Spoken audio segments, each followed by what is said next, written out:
Hello everyone, I welcome you all to the new video of this channel. और आज हम पढ़ेंगे class 9th का chapter first, matter in our surrounding.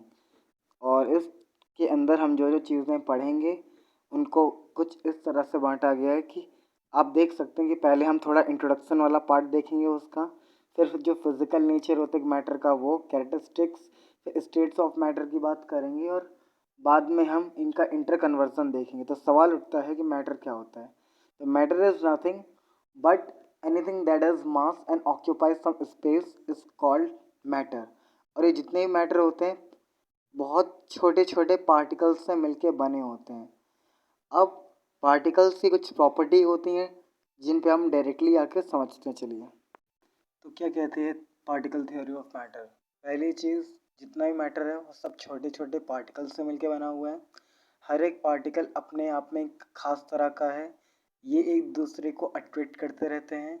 ये हमेशा मूविंग स्टेट में रहते हैं, मतलब मोशन में रहते हैं। और जब भी इन्हें हीट करेंगे हम तो ये और ज़्यादा तेज़ मूव करेंगे क्योंकि इनके अंदर की जो काइनेटिक एनर्जी है वो बढ़ जाती है।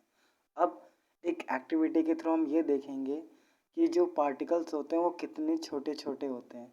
यहाँ पे आप देख रहे हैं कि इतने सारे बीकर्स में हमने जब पहले बीकर में हमने पोटेशियम परमैंगनेट डाला और उसका 10 ml जो लिया और अगले बीकर में डाला और फिर उससे मिक्स करने का जो फिर है 10-10 ml जब लेते गए तो आखिरी में देखते हैं कि आखिरी में भी जो कलर है वो आता जा रहा है। इसका मतलब क्या कि जितने पार्टिकल्स हैं वो कंटिन्यूस आगे जाते जा रहे हैं, चाहे कितनी भी कम क्वांटिटी हम लोग ले लें।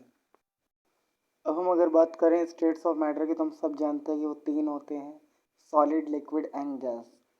Okay, and talking about effects के टेम्परेचर का क्या असर पड़ता है वो देख लेंगे।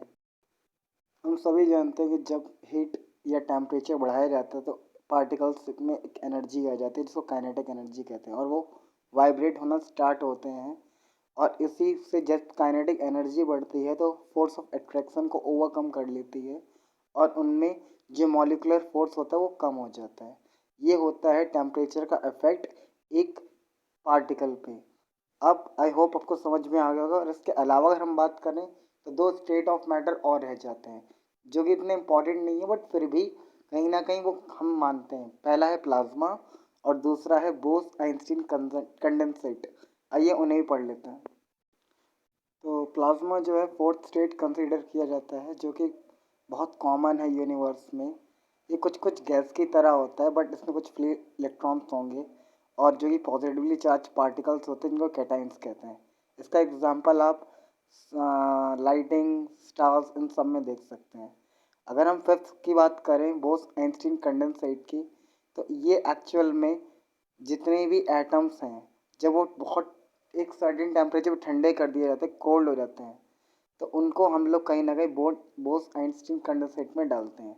अब ये वही स्टेट ऑफ मैटर है बट इसमें कैसे इंटरचेंज होता है ये उनको देख लेते हैं।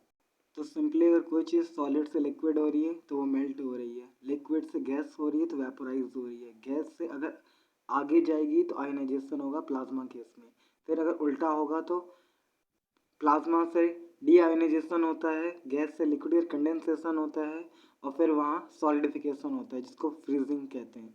ये कुछ फॉर्मूले दिए गए हैं सेल्सियस से फ़ारेनहाइट और फ़ारेनहाइट से सेल्सियस में चेंज करने के लिए।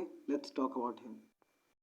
तो अगर सेल्सियस से फ़ारेनहाइट में जाना है तो 9/5 इंटू द डिग्री सेंटीग्रेड जो भी दे रखा हो +32, और फ़ारेनहाइट से सेल्सियस में डिग्री सेंटीग्रेड जो भी दिया हो 5/9 डिग्री फ़ारेनहाइट में -32।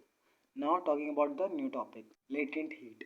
सो बेसिकली जब भी हीट एब्जॉर्ब या रिलीज होगी किसी भी स्टेट ऑफ मैटर में एक पोजीशन यानी एक स्टेट से दूसरे स्टेट पे जाने में, और टेम्परेचर जब सेम रहेगा तो उसको हम कहते हैं लेटेंट हीट।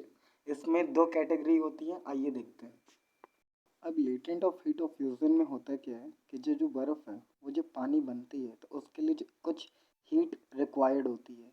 तो हीट रिक्वायर्ड होगी स्टेट ऑफ मैटर यानी सॉलिड से लिक्विड बनने में, लेकिन उस केस में टेम्परेचर तब भी एक ही रहेगा तो उसको हम बोलेंगे हीट ऑफ फ्यूज़न या लेटेंट हीट ऑफ फ्यूज़न। जबकि दूसरे केस में जहाँ हीट ऑफ वेपोराइजेशन है उसमें जो लिक्विड जब गैसियस फॉर्म में चेंज होता है तो स्टेट तो चेंज हो गया बट उस अगेन जो हीट है, जो टेम्परेचर है, माफ़ कीजिएगा, वो कांस्टेंट रहता है। ये देखिए, latent heat of vaporisation is the heat जिसमें कि एक्चुअल में जो टेम्परेचर रहेगा कांस्टेंट रहेगा, स्टेट ऑफ मैटर है वो चेंज हो जाएगा। यहाँ पे एक टेबल दी गई है जिसमें कंपैरिजन किया गया अलग अलग एस्पेक्ट को लेके और अलग अलग स्टेट ऑफ मैटर को लेके। तो मैं उम्मीद करूँगा कि ये आप खुद बैठ के एनालाइज कीजिए, देखिए, और कोई भी डाउट या प्रॉब्लम आए तो आप मुझसे पूछ सकते हैं। यहाँ पे हर एक चीज़ आपको वन वर्ड में बहुत इजीली अवेलेबल की गई है। और अगेन एक और टेबल है जो कि आपको बताएगी डिफरेंस इवापोरेशन और बॉइलिंग का। So this is all about this chapter. I hope you like it. Thank you.